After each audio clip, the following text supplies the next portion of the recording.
వ్యక్తులను గుర్తించని, ఘనపరచని, వ్యక్తిగత ప్రతిష్టలకు పోని, పొగడ్తలనే దరిద్రాన్ని నెత్తికెక్కించుకొని, ఏమండి, దేవుని మహిమపరచడంలోనే పరవశించిపోయే ఒక అమాయక జనుల గుంపిది. చెప్పారు గయ్యగారు, అన్ని గాడిదలని. గాడిదలకి ఏం తెలుసు? గంధపు చెక్క సువాసన, దేవునికి స్తోత్రం. అది గంధము చెక్క అయినా మురికి బట్టలను అలాగే మోస్తుంది. అది మోయటం తప్ప ఇంకేం తెలియచామని గాడిద రకం. కాకపోతే అదృష్టం ఏంటంటే మురికి మూటలను తోసేసి మహారాజు వచ్చి కూర్చున్నాడు. దేవునికి మహిమ కలుగును గాక. ఆయనే మన ధైర్యం, ఆయనే మన భయం, రెండు ఆయనే. ఐఎఫ్జే లోగో యొక్క తాత్పర్యం ఏంటంటే, సందర్భం వచ్చింది అయ్యగారు కదిపారు కనుక ఒకసారి జ్ఞాపకం చేస్తున్నాను. గాడిద మీద సింహం కూర్చుంది కనుక ఏ కుక్కలకే గాడిద భయపడక్కర్లేదు. గాడిద మీద సింహం ఉంది కనుక ఎదవేసాలు ఎత్తక ఛాన్స్ ఉండదు. That is IFJ. దేవునికి స్తోత్రం కలుగునక. ఇంకెవ్వడికి భయపడం, ఈయనకి భయపడతానే బతకాలి. ఎందుకంటే మీద ఉన్నాడు, మొత్తం తిని అక్కర్లేదు, గోరుతీల కంటే చాలు పేనం పోతుంది. ఇది మన జీవితాంతం ఉండే ఒక తీర్మానానికి సంబంధించిన సాక్ష్యం ఐఎఫ్జే అంటే. ఒక అందంగా లోగో ఉండాలని నేను ప్రయాసపడలేదు. ప్రార్థన చేసి ఒక రాత్రి ప్రభు సన్నిధిలో సిద్ధపరిచాను. దాన్ని చాలా విపరీతంగా ఆక్షేపించిన మేధావుల సంఘం కూడా ఉంది. గాడిద విషమం ఏంట్రా పెట్టాడండి అని చెప్పేసి వాళ్ళు అలాగా చక్కని వ్యాఖ్యానాలు చేశారు. నేను అన్నాను వ్యాఖ్యానాలు చేయడానికి సర్వహక్కులు ప్రతివాడికి ఉంటాయి, కానీ కొంచెమైనా వాక్యం తెలియాలి కదరా. What grounds you are commenting on somebody? You must check yourself where you are. What is your ground? From which rock you came out? ఏమీ తెలియకుండా తగుదనామాను రోడ్డెక్కితే అడ్డగోలుగా దరిద్రంగా ఉంటుంది. ప్రభు నాతో మాట్లాడినప్పుడు గుడ్డిగా నమ్మేసి పిచ్చిగా దానికోసం ప్రయాసపడటం మొదలెట్టింది, అంతే. ఇందులో ఘనత కానీ, తెలివి కానీ, జ్ఞానం కానీ, ప్రజ్ఞా పాఠవాలు కానీ, అద్భుతమైన లాజిక్లు కానీ, లింకులు కానీ, ప్రయోగాలు కానీ, పథకాలు కానీ ఏమి లేవు, రావు. మంచి తెలివిగా చేసింది ఒక్క ప్రోగ్రాం లేదు అనే ఉంది. కానీ ఎవడొస్తాడు? ఇదే రాజమండ్రిలో ఒక మహా గొప్ప దైవజనుడు అన్నాడు, చూసి ఫస్ట్లో అవహేళనగా ఎటకారంగా మాట్లాడి లాస్ట్లో అన్నాడు, ఊరి ఏమిచ్చిపోగెత్తనవరా జనాలు అన్నాడు. ఆయన వాడిన భాషా పదం అది. మేము బిర్యానీ పెట్టి 100 రూపాయలు ఇచ్చి బ్యాగ్ ఇచ్చి తిప్పలు పడుతున్నాం, 100 మంది వస్తలేదు, ఎలాగో చేస్తున్నారా బాబీలు అంతా. కనీసం మాకు ఫేస్బుక్ అంటే నాకు ఈ రోజుకి తెలియదు. I don't even have an account on that. Instagram అంటారు, ఇక మనకి ఈ గ్రాములు కూడా ఏమి లేవు. సుమారు 90 కిలోగ్రాములు నేను ఉన్నాను తప్ప ఈ గ్రాములు ఏమీ లేవు. దేవునికి స్తోత్రం. నా ఏమంటారు, ఏటీఎం కార్డ్స్ కానీ, ఈమెయిల్ ఐడీస్ కానీ, సెల్ ఫోన్ పాస్వర్డ్స్ కానీ మన చర్చిలో, సంఘంలో యూత్ అందరికీ, పరిచయాలు అందరికీ తెలుసు. దేవునికి స్తోత్రం. ఎవడైనా సరే మెయిల్ చెక్ చేసి అన్నా పలానా మెసేజ్ వచ్చింది నీకని చెప్తారు సంఘంలో ఎవడైనా సరే. అలాగని 2-3 మెయిల్ అకౌంట్స్ ఏమి లేవు, ఒకటే. జనాలు కూడా వదిలేసి అమ్మ ఇంకా లోపల ఇంకోటి మెయింటైన్ చేసింది ఏమి లేదు. హల్లెలూయా. నేనేమంటున్నానంటే, క్రైస్తవుడు, దైవజనుడు రహస్యంగా మెయింటైన్ చేయవలసింది ప్రార్థన ఒకటే. దాన్ని అమ్మ నడివీధిలో వ్యాపారపు సరుగ్గా మార్చి ఆర్థికాన్ని మాత్రం అమ్మగారికి కూడా చెప్పకుండా మెయింటైన్ చేసే నెంబర్ 1 అయ్యగారులు బోల్డ్ మంది ఉన్నారు. ఈ దరిద్రాన్ని తీవ్రంగా ఖండిస్తూ, కనీసం అక్కడ కూడా ఓపెన్ అవ్వలేవు. నువ్వు ట్రాన్స్పరెన్సీ గురించి మాట్లాడితే చండాలంగా దయ్యాలు వేదాలు వల్లించినట్టుగా ఉంటుందని మనవి చేస్తూ మీకు ఒక సరదా సన్నివేశం చెప్తాను. శత్రువైన సాతాను యుక్తిలోన పడితినై అని ఒక మహాగాయకుడు పాడుతుంటే ఒక పాస్టర్ గారు లేచి, నేను తీవ్రమైన అభ్యంతరం తెలియపరుస్తున్నాను సభలో. శత్రువైన సాతాను, ఆడు సాతాను మంచోడే చెడ్డోడు అంటాడు. ఆడికి అంత అందంగా పలుకుతాయి వెంట సిరగ్గా పలుకు అన్నాడు. సిరగ్గా పలుకంటే అయిపోయి నాకు సిరగ్గా పట్టడం రాదని అంటాడు. సరదా సన్నివేశంలో నేను ఒక రోషంతో కూడినటువంటి తీర్మానం చేసుకున్నాను, ఒకటి పాపిస్ట్ వ్యవహారం వస్తే మృదువైన మాట వాడకూడదని. నేను ఎక్కడ ఉన్నా నాకు సంబంధించింది నేను ఏరుకుంటాను. ఆ లక్షణం నాకుంది. దేవునికి స్తోత్రం కలుగునగా. లేదు, నేను ఇంకా అడుగు పెట్టని ఐఎఫ్జేలు కనీసం 12-13 ఉన్నాయి. అవన్నీ 100కు పైచిలుకు 200 మంది సేవకులతో ఉధృతంగా మహోద్యమంగా జరుగుతున్నవే. ఈ రిపోర్ట్ అంతా ఎందుకు ఇవ్వాల్సి వస్తుందంటే, జెఫన్యా వెళితేనే ఐఎఫ్జే లేకపోతే లేదు అనే ఒక అమాయకపు ప్రచారము కూడా కష్టపడి ఆడెవడో దేమేత్ర అవడాడు. ఆడు మనకొకడు ఉన్నాడు, దేవునికి స్తోత్రం. అంచేత all report goes to that fellow. నేను ఇంకా అడుగు బిడ్డన ఐఎఫ్జేలో కుప్పలున్నాయిరా. ఇది వ్యక్తి ఆధారిత వ్యవహారం కాదు. ఆమేన్. దేవునికి మహిమ కలుగునుగాక. కనుక ఇలాంటివన్నీ కూడా ప్రచారాలు చేస్తున్నటువంటి సహోదరులకు నేను కృతజ్ఞతలు తెలియజేస్తున్నాను. ఎందుకంటే మేము ఇంతవరకు ఫేస్బుక్లో కానీ ఒక వెబ్సైట్లో కానీ ఏమీ పెట్టలేదు. నీ పుణ్యం అంటే అందరికీ తెలుస్తుంది. నీకు చాలా కృతజ్ఞతలు. ఈనాటి సందేశం కొరకు దైవజనులు పెద్దలు నాకున్న ఒక సలక్షణం అనండి, బలహీనతనండి, పెద్దవారు ఉంటే మాట్లాడినాం. చిన్నప్పటి నుంచి అమ్మా నాన్న లేని క్రమం అది.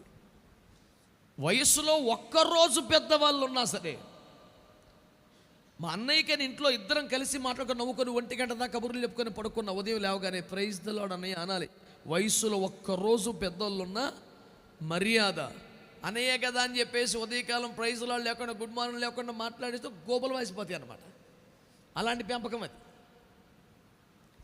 కనుక మమ్మల్ని నేర్పిన క్రమంలో పెద్దవారు ఎవరైనా ఉంటే మాట్లాడించడం భాగ్యం, మాట్లాడడం సాహసం. నేను భయం భయంగా ఏదో చిన్న చిన్న పనులు చేసుకుంటూ వెళ్ళిపోవటమే. అలాంటిది గాడిద మీద సింహం ఉంటాం, ఒక టెన్షన్ 2 సింహాలు పక్కన చేరినాయి. ఇప్పుడు చేరి నన్ను మాట్లాడంటే ఎట్లుంటుంది కోటం. 98 ఏప్రిల్ నెలలో సంఘ నాయకుల శిక్షణ సదస్సును ఒక సెమినార్ ఏర్పాటు చేసి నన్ను స్పీకర్గా ఇచ్చారు. నాకు విశ్వాసాలకు చెప్తామే, తినగలదు వాక్యం పాటలు చెప్తామే. పిచ్చకపోయి భయం వేసేసి ప్రభు నన్ను వేసారిల్లు. నేను వాళ్ళు ఫోన్ చేసి నన్ను ఏ కోటానికి పిలిచారన్నారు. ఆ కోటమే అన్నారు.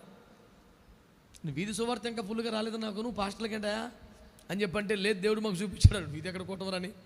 నేను భయపడి ప్రార్థన చేసుకుంటే ప్రభు అన్నాడు, విశ్వాసాలకైతే బాగా చెప్పగలవా నువ్వు అన్నాడు. అప్పుడు అర్థం అన్నాడు, ఎక్కడైనా చెప్పేది నేనే, ఎదవేస లేకుండా వెళ్ళి నుంచి అంటే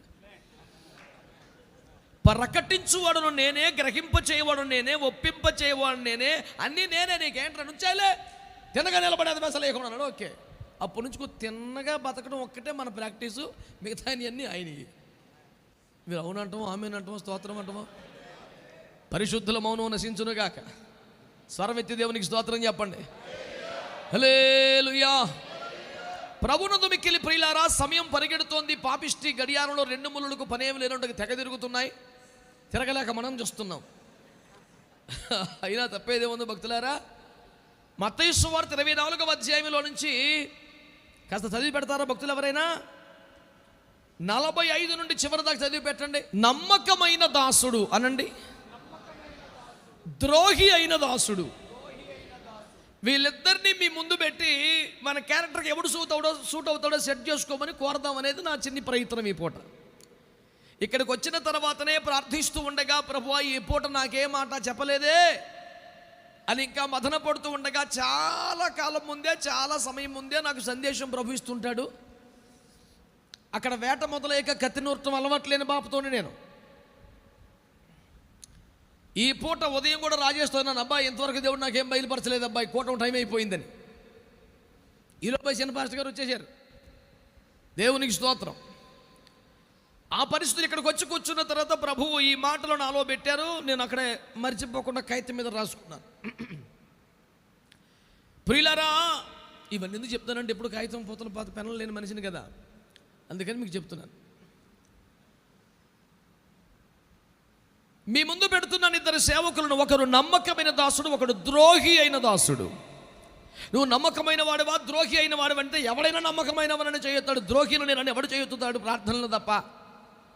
అదేమిటో, మనుషులతో మాట్లాడినప్పుడు ఎప్పుడు పాజిటివ్సే మాట్లాడతారు, ప్రార్థించగానే నెగిటివ్సే మాట్లాడతారు. ఇది ఒక వైచిత్రి. ఇలాంటివి పెద్దగా మీరు పట్టించుకోరు, నేను అవే పట్టించుకుంటూ ఉంటాను కనుక మీకు చెప్తున్నాను. మనుషులతో మాట్లాడుతున్నప్పుడల్లా తన దగ్గర ఉన్నటువంటి పాజిటివ్ విషయాలే అద్భుతంగా మాట్లాడుతుంటారు. ప్రభుకు పోయి ఇలా చేశానండి, నేను ఇలా చేస్తానండి, నేను ఎలాగండి అని ప్రార్థన చేయబలిగానే ప్రభు, పాపిని ప్రభు, బలహీనుడు ప్రభు అని స్టార్ట్ చేస్తారు. ఈ రెండింటి మధ్యలో ఉన్నటువంటి అంతరం ఎంతో అసలు బ్యాలెన్స్ చేయడానికి, బ్యాలెన్స్ షీట్ వేయడానికి అవుతుందో అవదో దైవజనులు తేల్చుకోవాల్సిన విషయం. ఈ మాట అందరికీ రుచించకపోవచ్చు, కనీసం కొందరికి అందకపోవచ్చు. అందుకున్న వారికి వందనం, అందని వారికి మరొక వందనం. దేవునికి స్తోత్రం. శ్రద్ధగా ఈ పూట ముచ్చట వినండి. నువ్వు నమ్మకమైన దాసుడివా లేక? సుదీర్ఘంగా ఏమీ మాట్లాడను, ఒక మంచి సందేశాన్ని ప్రభు మనకి ఇచ్చారు ఇప్పటికే. అందుచేత నేను ఆ సందేశాన్ని గౌరవిస్తూ, దాన్ని ఆస్వాదిస్తూ, దాన్ని ధ్యానిస్తూ, దాన్ని మనసులో పెడుతూ, ప్రభు మీ కొరకు నాకు ఇచ్చినటువంటి ఈ మాటను కూడా మీకు అప్పగించి వెళ్ళే ప్రయత్నం చేస్తారు. ఏమంటే, తన ఇంటి వారికి తగిన వేళ అన్నము పెట్టే నమ్మకమైన దాసుడు ఒకడు ఉన్నాడట. ఇందులో మీరు పట్టుకొనవలసిన మాటలు ఏమిటంటే, ఇందులో మీరు పట్టుకొనవలసిన మాటలు, ఇంటి వారికి తగిన వేళ అన్నము పెట్టే నమ్మకమైన దాసుడు. అసలు తగిన వేళ అంటే ఏమిటి? దాసుడు పెట్టవలసిన అన్నం ఏమిటి? వేలకు తగిన అన్నం అనే ఫార్ములా ఎంతమంది దగ్గర ఉన్నది? ఇవన్నీ కూడా గమనించాల్సిన విషయాలు. లాస్ట్లో ఒక మాట, ఈ నమ్మకమైన దాసుడి దగ్గరికి వద్దాం. మొదట ఈ ద్రోహి అయిన దాసుడు అనే క్యారెక్టర్ మీ ముందు పెడతాను. ఈ ద్రోహి అయిన దాసుడు ఏం చేస్తున్నాడట? వాడి వ్యవహారం ఏమిటట? ఏమండి, అయితే దుష్టుడైన ఒక దాసుడు, నా యజమానుడు ఆలస్యము చేయుచున్నాడు తన మనసులో అనుకొని తన తోడి దాసులను కొట్ట మొదలు పెట్టి త్రాగుబోతులతో త్రాగుచునుంటే, అయ్యగారులు, ఈ దుష్టుడైన దాసుడట చాలా విచ్చలవిడిగా, వికృతంగా, కిరాతకంగా ప్రవర్తిస్తున్నాడు కదా.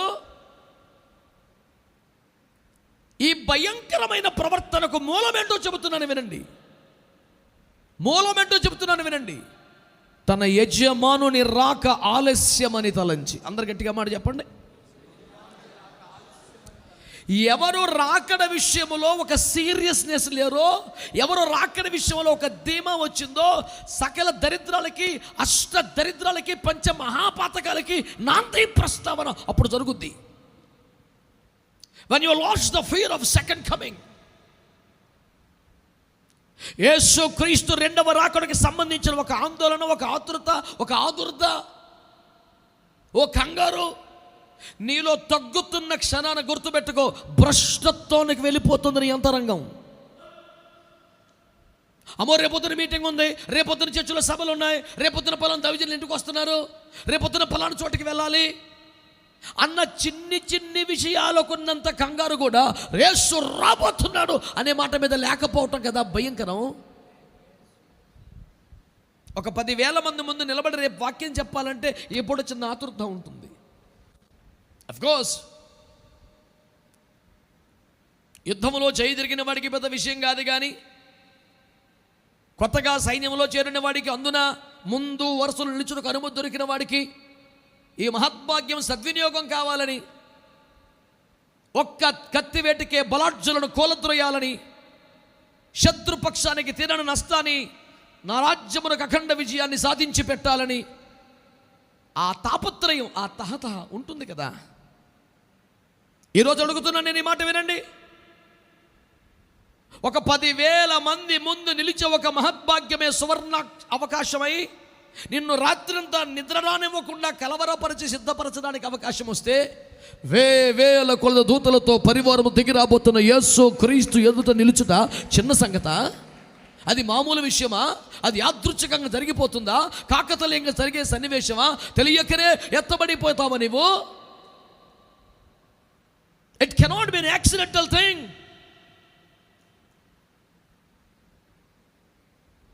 It requires lot of preparation. నేను రెండవ రాకడలో వైఫల్యానికి సంబంధించి ఒక్క ముక్కలో అందరికీ ఎప్పుడూ చెప్పే మాట, ఏదైనా కాంపిటేటివ్ ఎగ్జామినేషన్కి ముందు ఒక్క అరగంట ముందు పేపర్ లీక్ అయిన ఫలితాల్లో మార్పు వస్తుంది కాదంటారా? కానీ రాకడ పేపరు 2000 సంవత్సరాల క్రితం రిలీజ్ అయిన ఈ రోజుకి ఎవడు సరిగ్గా పాస్ అవ్వట్లేదు. చాలా బాధ, భయం అనిపిస్తుంది. ఆ ఎవడులో నేను ఉన్నాను కదా, చాలా భయం అనిపిస్తుందండి. 2000 సంవత్సరాల క్రితం ఎట్టయితే పాస్ అవుతావో, ఏది రైటో ఏది తప్పో స్పష్టంగా తేటగా రాసిన రాకడ ప్రసంగికులు సైతం వేదిక మీద నిలబడి ఎప్పుడు ఎక్కడ ఏ గడియలో బోర మోగినా నిమిషంలో రెప్పపాటున కొనిపోబడి యేసు ముందు నిలబడి ఆ సంపూర్ణ సిద్ధి పొందే ఆత్మల జాబితాలో నేను ఇప్పటికే చేరి ఉన్నాను అని చెప్పగలిగిన ప్రసంగికుల పేర్లు చెప్పదామంటే అవకాశం లేదే. Jesus is coming soon, are you ready అనే మాటను నా వయస్సు ఎంతో అన్ని సంవత్సరాలుగా వింటూనే ఉన్నాను, కానీ ఐఎమ్ రెడీ అనే స్వరాన్ని ఎక్కడ వినడం లేదు.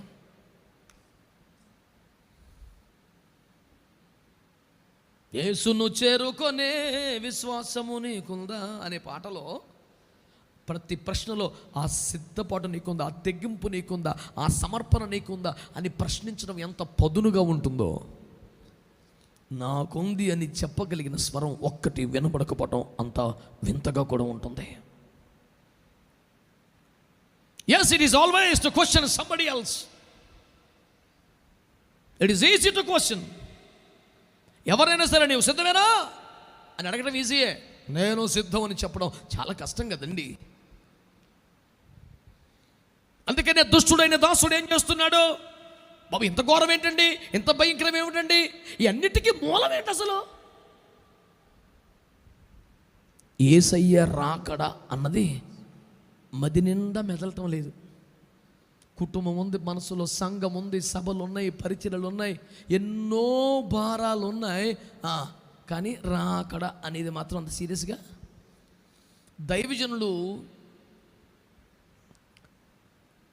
సికింద్రాబాద్ చిలకలగూడలో సేవ చేస్తున్న డేవిడ్ రాజయ్య గారు, వారు చేసే ప్రార్థనలో ఒక మాట నాకు చాలా ఇష్టం. చిన్న ప్రయాణం ప్రార్థన చేయమన్నా, భోజనం చేసే ప్రార్థన చేయమన్నా, ఒక్క మొక్క ప్రార్థన చేయమన్నా, ఆ రెండు మాటలు చేసి లాస్ట్లో అన్నిటికీ పైగా నువ్వు త్వరగా రాబోతున్నావు మమ్మల్ని సిద్ధపరచు అనకుండా ఆయన ప్రయాణ ప్రార్థన అవ్వదు, భోజనం ప్రార్థన అవ్వదు. నాకు ఎంత ఇష్టం తెలుసా స్టేట్మెంట్. ఒక్కసారి కూడా నేను వినలేదు. యూట్యూబ్లో ఉంటే మీరు ఎప్పుడైనా చూసుకోండి, అయ్యగారి ప్రార్థన మీరు గమనించండి. నా పనే ఒళ్ళంతా చెవులు చేసుకొని వినటం. దైవజనుల దగ్గరికి వెళ్తే ప్రతి అక్షరం గమనిస్తుంటాను. చిన్న ప్రార్థన చేయడం, 2 మాటలు, బాబా ఆశీర్వదించండి, ఆశీర్వదించండి, ఆశీర్వదించండి, అన్నిటికీ పైగా అనకుండా ఆయన ప్రార్థన అవ్వదు. దైవజనుడి మధ్యలో, సంఘం మధ్యలో, క్రైస్తవుని మధ్యలో ఎప్పటికీ అన్నిటికీ పైగా ఉండాల్సిన టాప్ ప్రయాణంలో ఉండాల్సింది యేసయ్య రాకడే, యేసయ్య రాకడే, యేసయ్య రాకడే. ఇతను కూడా దాసుడే, ఇతను కూడా దైవజనుడే, ఇతను కూడా గొప్ప సేవకుడే. ఇతనిలో అన్ని విషయాల్లో ఉంది, కానీ సీరియస్నెస్ ఎక్కడ పోయింది? రాకడ. ప్రసంగిస్తుంది కానీ రాకడ వచ్చేస్తే, చర్చిలో డబ్బులు పోగేసి ఒక కొత్త పథకం ప్లాన్ చేశానే, ఇంప్లిమెంట్ చేస్తున్నప్పుడు రాకడ వచ్చేస్తే, అరే భయ్ నీకు టెన్షన్ లేదరా, వచ్చిన సమస్య అది. యేసురాక భావన సంఘమునకు నిరీక్షనే. మరి అక్కడ నుంచుంటే మార్కులు తగ్గితే ఎట్లా పరిస్థితి? రేవిటెత్తాడు. ఇప్పుడైతే గదిలో పెట్టి విశ్వాసులకు దొరకకుండా కొడుతున్నాడు. మన రహస్యంగా చిన్న శ్రమలు పెట్టి, బాధలు పెట్టి, మనకు మట్టికి అర్థమయ్యేలా ఒక శ్రమ తెచ్చి మనకంటే గదిలోకి వెళ్ళి, నిజంగా అందుకే వచ్చింది ప్రభు స్వామి సారీ లోడ్ అని గదిలో పడి ఏడ్చే ఫెసిలిటీ ఇచ్చాడు ఏసీ రూమ్లో. ఆ రోజు అలాగుండదు. స్తోత్రం చెప్పరే. సంఘంలో స్టేజ్ మీద సూపర్గా మెయింటైన్ చేసి అక్కడికి వెళ్ళి బోరు పని చేసే సౌకర్యం మనకు ఉంది. ఇప్పుడు ఆ ఛాన్స్ పోయిద్దిరా బాబు. స్తోత్రం చెప్తలేదు ఎవరో. తమిళ్లో ఏంటో కొంచెం మెయింటైన్ చేస్తున్నారు, చెప్పండి గట్టిగా స్తోత్రం అని. హల్లెలూయా. మెయింటెనెన్స్ ఉండదమ్మా.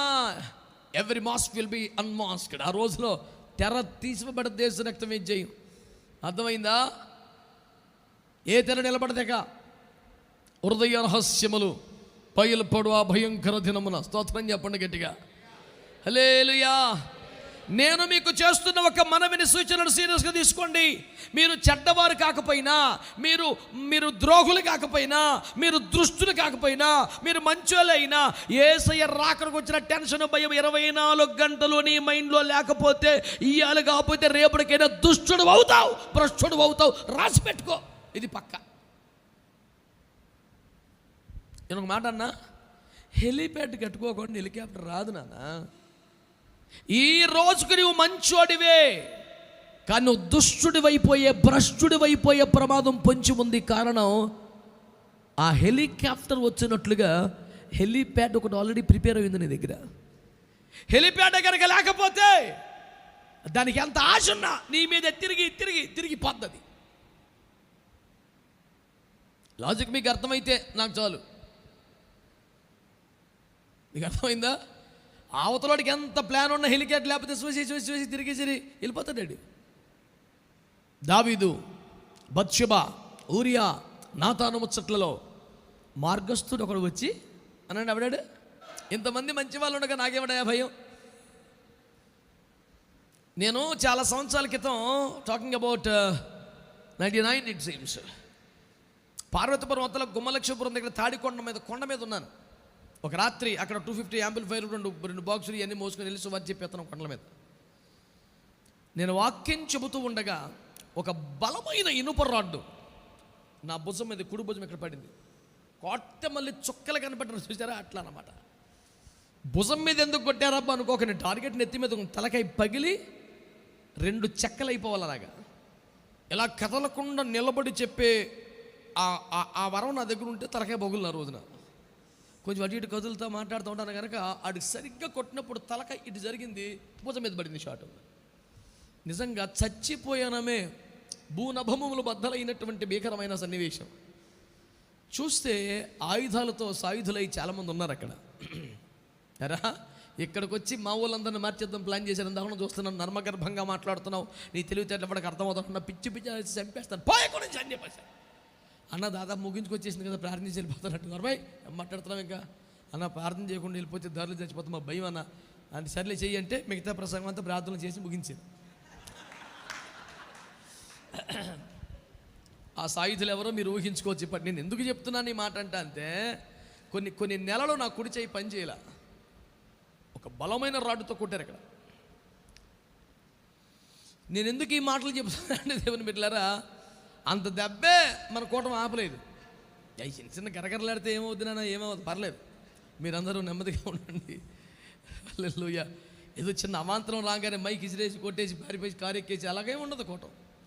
సకలావంతరాల మధ్య దేవునికి స్తోత్రం. ఆయన చెప్పమన్నమాట చెప్పి పోవటమే పద్ధతి. మీకోసం వండుకొచ్చిన క్యారేజీ నేనే తినేనని మీకు చాలాసార్లు చెప్పాను. దేవునికి మహిమ కలిగే స్తోత్రం చెప్పండి.